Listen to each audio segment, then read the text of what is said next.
What up, Cowboy fans and YouTubers? It's that VA Dallas Cowboy fan coming back at you. Thank you for liking, sharing, subscribing, and commenting down below. I make these videos for me and you, and they're a little therapeutic, you know? I just saw an article yesterday talking about how some in the organization are happy that we haven't heard any bad news from one Zeke Elliott in the offseason. That so far, he's matured, yes, to the point where they haven't had to hear an arrest or any issues. What?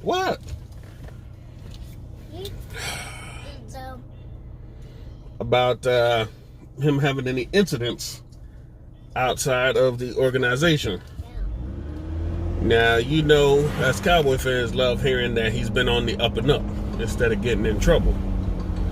And then the next day we hear about one of the guys I talked about in my wide receiver primer yesterday, Ventell Bryant. He only had one catch for 12 yards and a touchdown in the Thanksgiving Day game against Buffalo, but he was active for 12 games last season on the special teams. He got himself arrested this morning for a DUI in Tampa. Now, he lives there, and he blew I think a 0.99 or something like that. He was above the limit. They arrested him. I think it was a $500 bond. And for a guy who's on the fringe of the roster, that's a bad look right now for him. Especially when you consider we don't know what Mike McCarthy is looking for in players. We could see this as an incident that you need to be cut, because as an example, just because you don't seem to understand what's going on. Your chance to shine is coming up if we lose Tavon Austin and Cobb and Cooper, and you go get yourself arrested because you wanted to have a couple margaritas before going home. That's stupid, man. And being on the Cowboys, you should know better. That all your business is going to be put out there. But that's the way it is. Get in here. And in other news, you have the union elected a new president, JC Tretter, I think his name is. Bye-bye.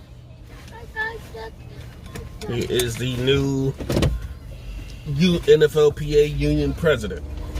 He got elected in, and they said that the CBA may be passed just because he's one of the rare guys who said yes to it in the first place, beating out Michael Thomas and other guys who otherwise said no, who were up for election as well. So we'll have to see how that goes. But that's the news for now. Hopefully people have figured out what they're going to do about this CBA, because it's basically holding the Cowboys hostage if that's the crutch that they're going to use this season. They say that Amari Cooper's deal might get done before Dax. If it does, at least we got one piece of the domino to fall, you know. But that's all I got for you today. Hope you have a happy hump day. Stay safe out there. Wash your hands. Keep yourself sanitized. All this stuff is going crazy out here. And just picked up Des plays here. Hi, guys. And we'll talk to you later if anything else comes up. Peace.